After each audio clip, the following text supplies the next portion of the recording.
I want to tell you and share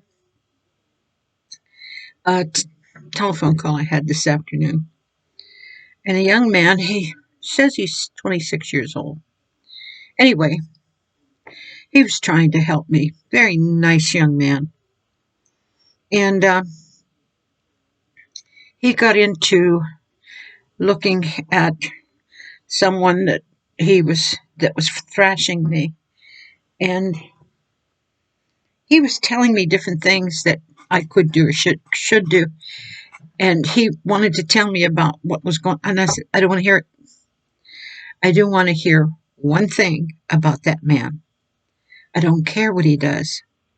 I pray for him that he not miss the way and that God lead him to repentance and reveal to him the truth. And that's it. I'm not angry with him. I don't hate him. And I certainly won't fight him. So therefore, I don't want to hear a word about him. And he said, yeah, but why do people do such things? I says, look, it's easy to know why people do the things they do. They do it because it's wrong and they like the wrong, the evil. They chose it. I said, I don't spend my life caring or thinking about what that man says, thinks, or does. It doesn't matter to me. What matters to me is my thoughts are towards God. So I won't talk about him. I won't tell you my opinion of what I think or feel because I have none. If God gives me a message to say about the situation, I'll open my mouth and say it. But outside of that, I have nothing to say. I said, not too long ago, somebody told me, well, why don't you tell me to go to hell? And I told him I can't. I can't even think of it. It is not in my mind and my heart. Since I died to the flesh, I don't think that way. I can't even pull it out in pretense. I can't anything. It's just not there. So no, why would I do such a thing? There's no way I would ever say that to any individual. So once you die to the flesh dies. It doesn't matter what people say, think, or do about you. It doesn't matter where they go. I've been in worse persecution than they could ever imagine. I've been on the road that they are about to go on. I've been in places that they may come out really so wounded they may not be able to stand it. So now, why would I care? I says, please, don't tell me what. He said, well, he says, but people are against him. They're really trashing this guy. I said, look, that's between them, the people, and God. The man has a problem. That's his problem. And he says, well, these other people over here, they're not doing you. I says, you know what? I'm not going to talk about them either. Because number one, it's their loss. I says, look, he was saying about how many people that I lost. And I says, if they don't want me, what do I want them for? People that don't want you, that follow you just to trouble you. I don't want that. I've got some really, really great people. I love them, every last one of them that listen to me and comment.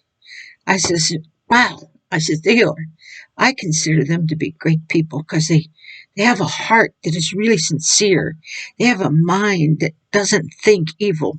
It goes to the good all the time. That's what I want. I want to be around people like that. I don't want to be around people that, well, so-and-so said this and so-and-so did that and so-and-so is this way. And so what? If that's what they want to do, that's between them and God. If you want to, but he says, but they're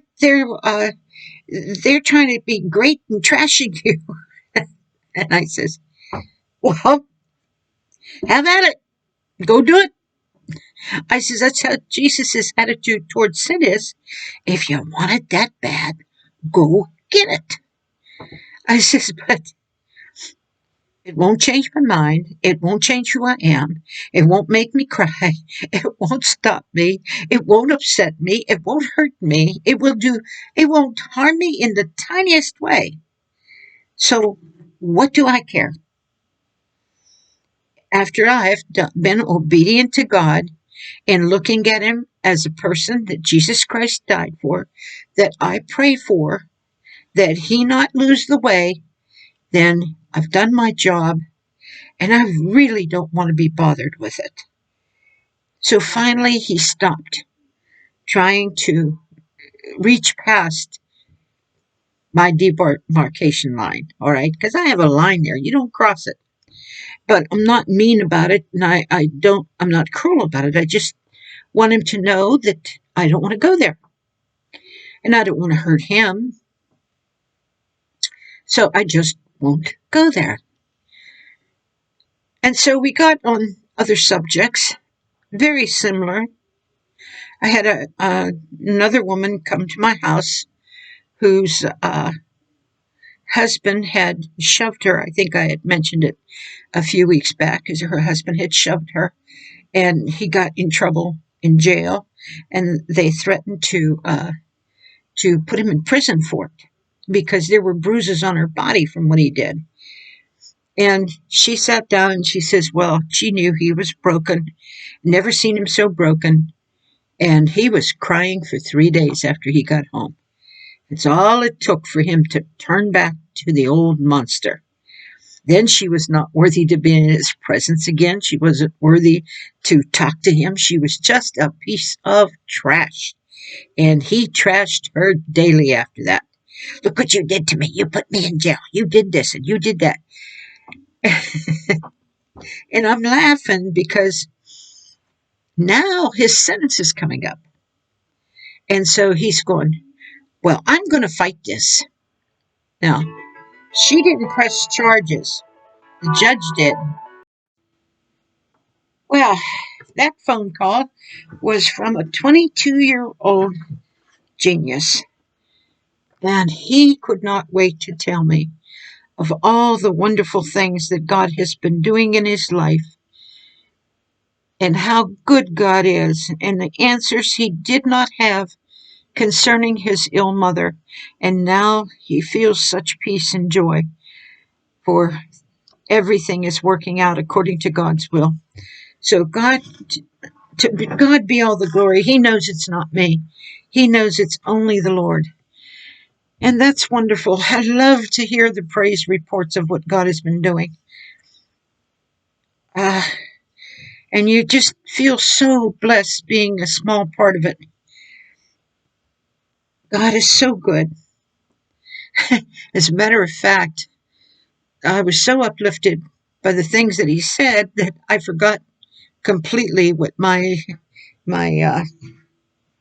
video was about. So I just may finish it on the next video after I listen to it. Sometimes when God gives me a message, I don't even know sometimes what I'm saying, and I have to listen to it. And I just sit there and smile because I can't believe that the Lord led me to say it. So, because it's not me, it has nothing to do with me. I'm just forever grateful for what God does. Now that I said that, I'm remembering that I was talking about a young man who was coming up to having his sentence, and how his wife intervened to tell the judge that she knew he was broken. He would never be like that again because he was so cruel. I mean, cruel. And here, 3 days after he was done crying, then he turned on her. And now he says he wants to fight the case. He wants to make sure that he wants to fight the sentencing. And what he doesn't realize is I do not believe she pressed the charges. And that means that the court is against him. They found him guilty, and so up comes his sentence. And so when he said he wanted to get a lawyer, he did, but after he was left his wife's presence, was real rotten to her. And then he talked to the lawyer and he realized he needed her. He needed her to speak well of him. And so he calls her up, and he has never once in all the years they've been married said he was sorry. And he said, I'm sorry. I said those things to you because he says, well, if you really ever loved me, you would this and you would that. So he's lining her up. It's a little conniver. He's lining her up to try to get her to back down on the things that she said he did. And she can't. She can't back down. She has to tell the truth before God and man. She said, I'm not changing telling anybody what he did. They ask me what he did. I'm going to tell the truth like I did the first time. So these people who lie and cheat and connive, I don't know. They need to understand that when you come up against the brick wall of Jesus Christ, you're not going to get anywhere. You might as well turn and ask God to forgive you and do what is right. Let God lead you to repentance. Let God change your life.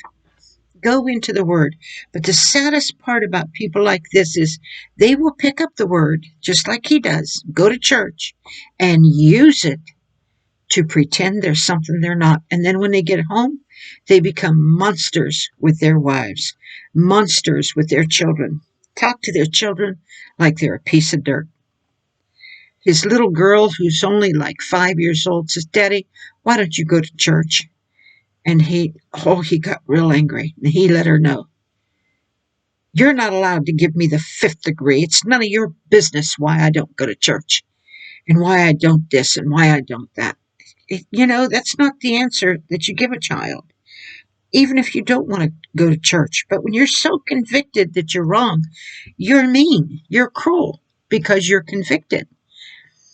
And that little girl was only questioning, wanting her daddy to be with her in church and couldn't understand why he wouldn't go.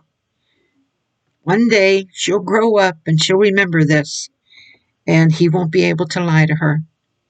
Because that's what happens. Children grow up. And like I've said before, children will read you the riot act of what you did wrong with them. And they'll let you know that you didn't get away with murder with them, that you were greatly responsible for the things that they could have become, and you stood in their way.